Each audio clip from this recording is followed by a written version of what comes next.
Assalamualaikum warahmatullahi wabarakatuh. Perkenalkan nama saya Ceiza Anandasa Fitri dengan NIM 22105241039 dari Prodi Teknologi Pendidikan kelas A. Baik, jadi di sini saya akan menjelaskan apa itu tentang Self-Directed Learning atau biasa disebut dengan SDL. Oke, langsung saja.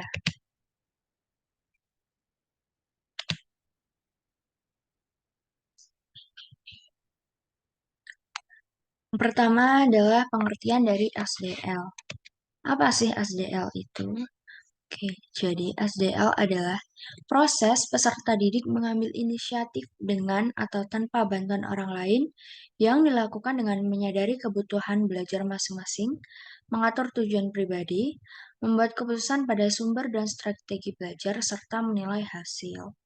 Jadi, anak itu sudah bisa mengambil inisiatif dengan sendirinya untuk melakukan pembelajaran apa sih yang dia butuhin, terus gimana strategi dia untuk mengatur tujuan tersebut, lalu dia juga ada evaluasi gitu.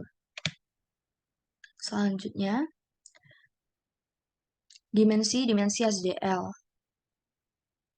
Yang pertama ada algoritmik atau target pembelajaran dan evaluasi dalam prosesnya.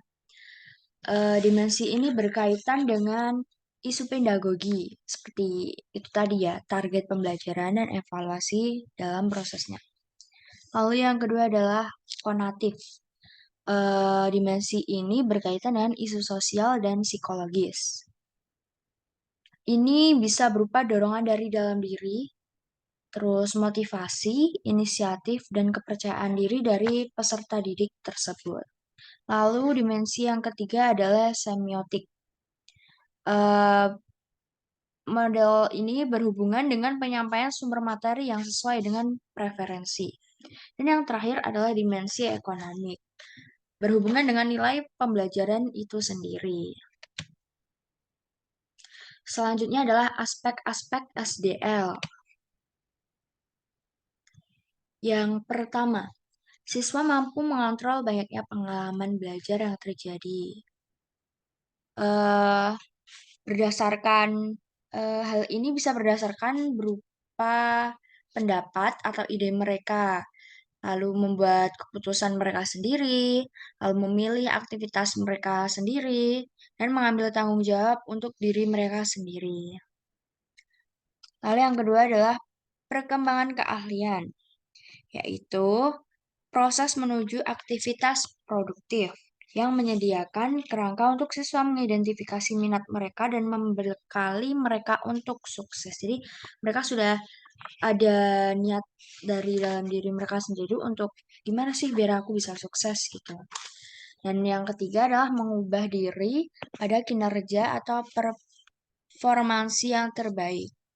Jadi mereka sudah berusaha dan bisa keluar dari zona nyaman mereka sendiri untuk bisa tampil lebih baik dari sebelumnya. Lalu yang keempat adalah manajemen diri siswa. Jadi siswa ini sudah bisa memilih dan bebas gitu, dihubungkan dengan kontrol diri dan tanggung jawab. Jadi kayak dia sudah bisa memanajemen diri mereka sendiri dengan baik. Lalu yang terakhir adalah motivasi diri dan penilaian diri.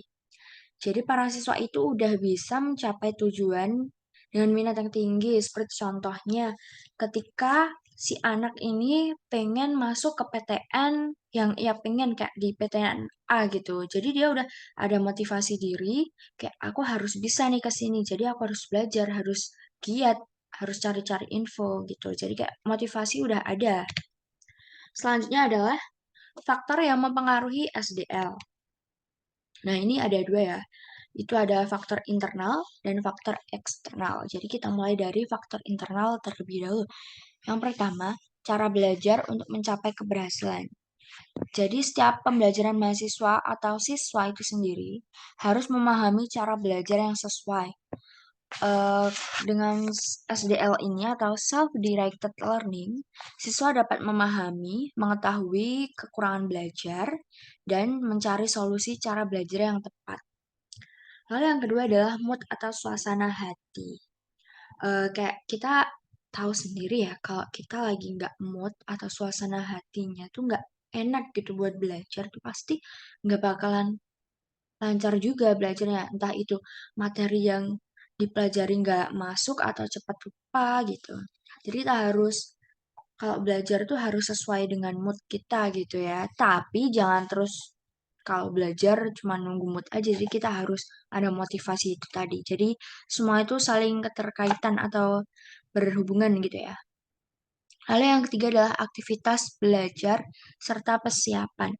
Jadi kayak apa sih aktivitas belajar yang akan kita lakukan sama persiapannya gimana aja. Contohnya kita mau merangkum, tapi materi yang mau kita rangkum aja belum ada. Itu kan berarti mempengaruhi banget ya, mempengaruhi belajar kita. Lalu yang keempat adalah intelijensi. Intelijensi di sini tuh maksudnya dari apa ya?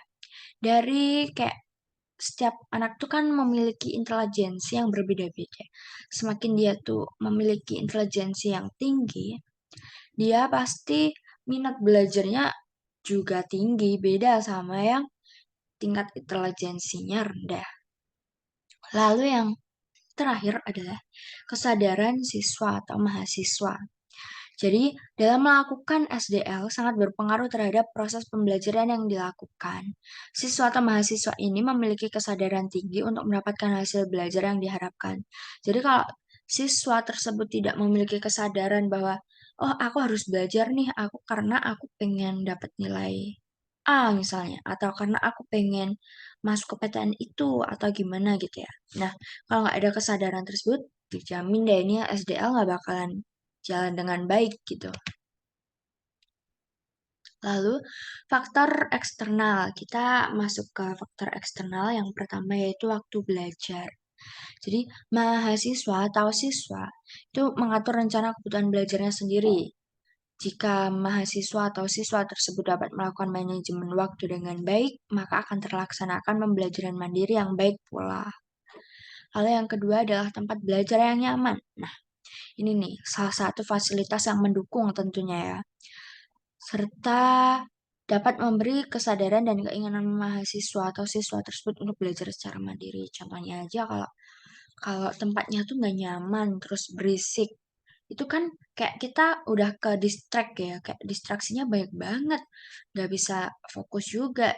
Kalau tempat belajar yang nyaman tuh biasanya tempatnya bersih, terus terang, jangan yang remang-remang itu bikin ngantuk.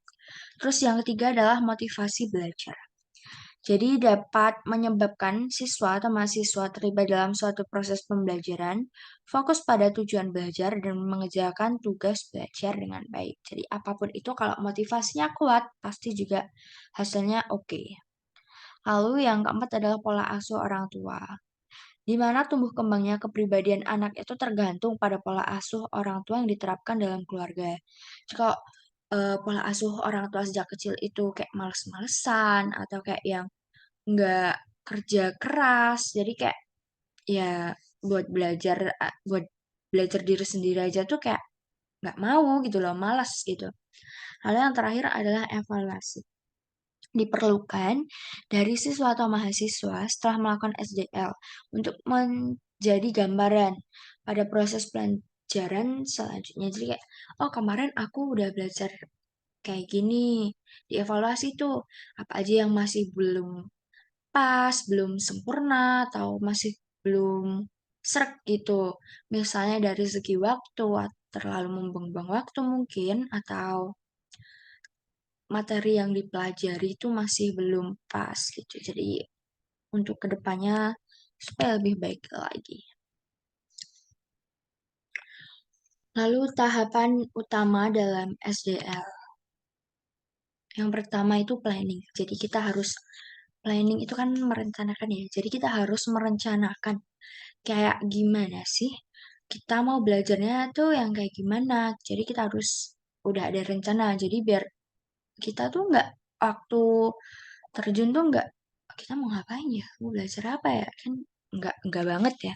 Terus yang kedua tuh implementing. Implementing tuh setelah terjadinya perencanaan tadi. Nah, rencana itu kita kerjakan gitu, nggak cuma direncanain aja, tapi kita diterapkan Setelah itu monitoring. Jadi adanya monitoring seperti, oh ya kita udah sampai di tahap ini nih. Selanjutnya ini. Oke lanjut nih habis ini yang selanjutnya gitu. Terus terakhir adalah evaluating. Evaluating itu kayak evaluasi. Kayak yang tadi tuh. Setelah semuanya berjalan dengan lancar, kita harus mengevaluasi apa aja yang kurang, apa aja yang belum pas gitu. Selanjutnya adalah tingkatan SDL.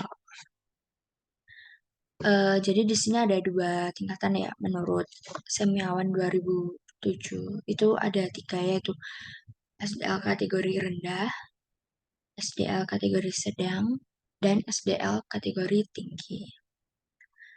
Baik, selanjutnya kita jelasin satu persatu ya. Oke. Kita bahas gitu.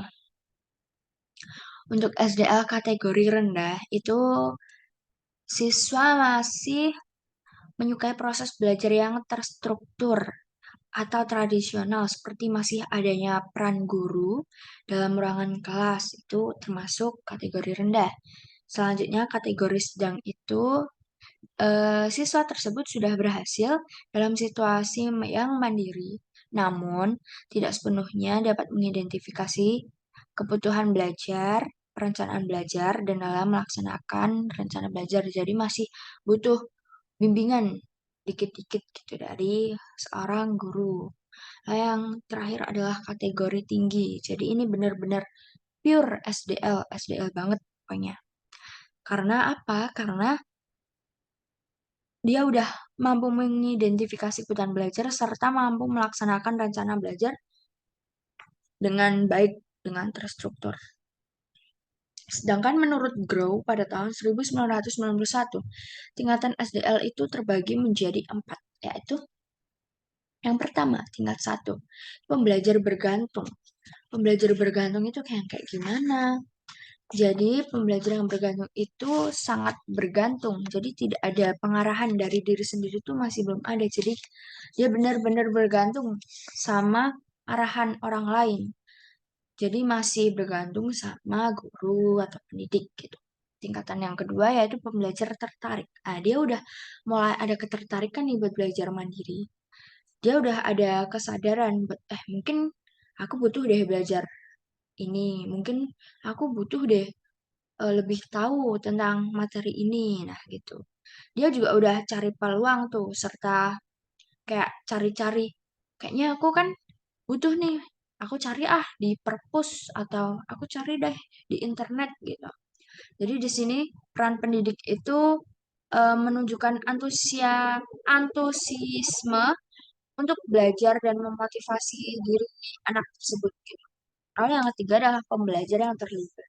Itu mengakui kemampuan untuk belajar sendiri dan dapat berpartisipasi dalam kegiatan kelompok. Peran guru di sini sebagai pemandu. Yang selanjutnya itu tingkat 4 yaitu pembelajar mandiri. Ini sama kayak yang tadi yaitu kategori tinggi karena dia benar-benar udah bisa menentukan dia mau belajar apa, tujuan belajarnya apa, gimana cara belajarnya. Terus dia juga udah paham betul lah dia tuh mau kayak gimana. Di sini peran guru itu sebagai rekan sejawat atau konsultan pembelajaran. Lalu karakteristik SDL. SDL tuh yang pertama bisa dilakukan di semua tempat. Jadi kayak mau di angkutan umum bisa, di rumah bisa, di sekolah bisa. Jadi bisa di semua aja karena kan udah diri sendiri ya yang mau belajar apa, dia juga udah tahu lewat apa medianya. Lalu yang kedua adalah memberikan tanggung jawab. Dia bisa memberikan tanggung jawab kepada dirinya sendiri tentang apa yang harus dipelajari.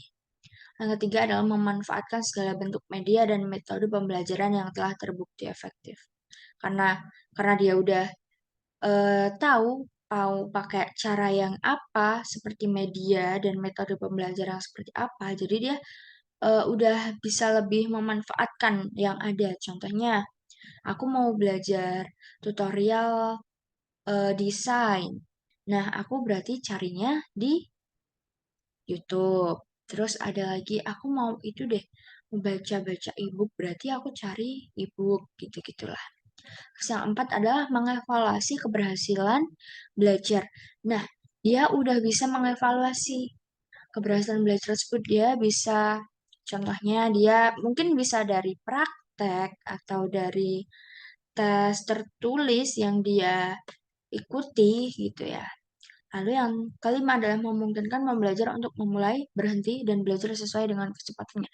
Karena dia udah benar-benar paham betul sama dirinya sendiri, jadi dia udah ngerti tuh kecepatan dia belajar tuh seberapa. Jadi dia udah paham mau mulai kapan, mau berhenti kapan, terus pokoknya dia udah paham betul gitu lah. Yang selanjutnya adalah tujuan SDL. Oke. Yang pertama adalah membebaskan on campus. Itu maksudnya adalah pembelajar itu pembelajar internal dari tidak kesesuaian penempatan atau pola kelas. Contohnya kayak gini.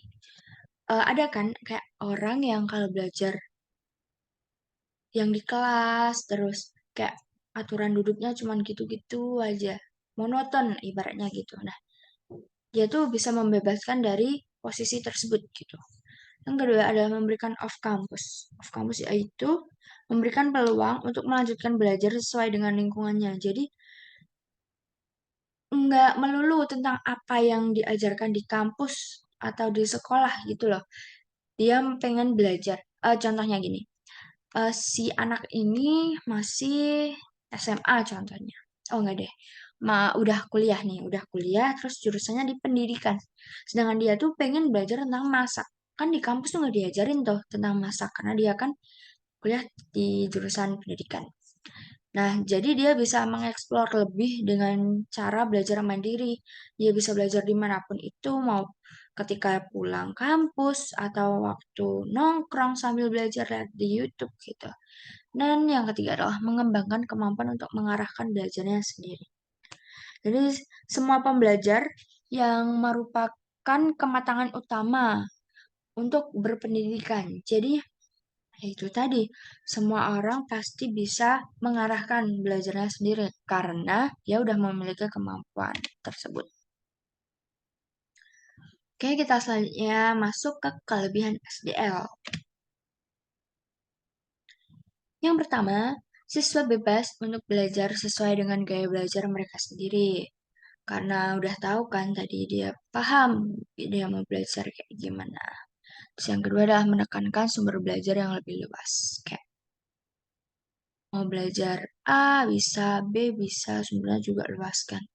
Yang ketiga adalah siswa dapat mengembangkan pengetahuan, keahlian, dan kemampuan yang dimiliki secara menyeluruh. Contohnya dia sebenarnya punya bakat nyanyi tuh. Karena di kelas nggak ada kelas nyanyi, jadi dia belajar sendiri, terus belajar baik dari teori, dari praktek, terus mengasah kemampuannya, itu tuh lebih mendalam gitu, lebih luas. Yang keempat adalah siswa bebas untuk memilih materi yang sesuai dengan minat dan kebutuhannya. Yang kelima adalah bersifat komprehensif atau menyeluruh. Selanjutnya adalah kekurangan SDL. Pertama, siswa yang bodoh akan semakin bodoh dan sebaliknya, yaitu siswa yang bodoh akan semakin bodoh dan yang pintar ya makin pintar karena ya kalau yang pintar makin pintar karena dia kan pintar tuh. Kayak yang tadi ada aspek yang mempengaruhi tadi kan intelijensi. Nah, kalau setiap apa ya lebih tinggi tingkatan intelijensinya pasti tingkatan belajarnya juga lebih tinggi juga kan. Terus siswa yang bodoh kan kayak ini berhubungan sama yang kedua yaitu menjadi malas. Karena apa? Karena kalau udah malas, terus nggak mau belajar, terus bodoh. Bodoh, terus diulangin lagi tuh siklusnya. Malas, nggak mau belajar, bodoh. Ya udah gitu-gitu aja. Terus yang ketiga adalah beberapa siswa masih membutuhkan saran. Karena setiap siswa itu kan nggak semua tuh langsung bisa paham apa sih yang aku butuhin gitu. Apa sih yang aku butuhin, gimana cara mencapainya gitu. Jadi beberapa siswa masih membutuhkan saran atau arahan dari orang yang lebih berpengalaman gitu. Nah, yang selanjutnya adalah siswa tidak tahu apa yang harus dipelajari. Jadi kayak bingung, aku harus belajar apa? Kalau aku mau ke sana, tujuanku mau ke sana, aku harus gimana? Dan ini tuh saling berkaitan ya. Itu tadi, kita harus butuh saran dari orang tua atau dari guru atau dari kakak yang udah lebih tahu. Terus siswa kekurangan waktu. Kekurangan waktu di sini karena terlalu, ya nggak terlalu juga. Maksud saya tuh karena luas ya yang dipelajari, siswa tuh jadi merasa kekurangan waktu gitu kak. Kok banyak banget ya ternyata ya materinya ya. Oh ternyata ini ya banyak gitu loh. Dan terima kasih, sekian dari saya. Jika ada kurang dan lebihnya mohon maaf. Terima kasih.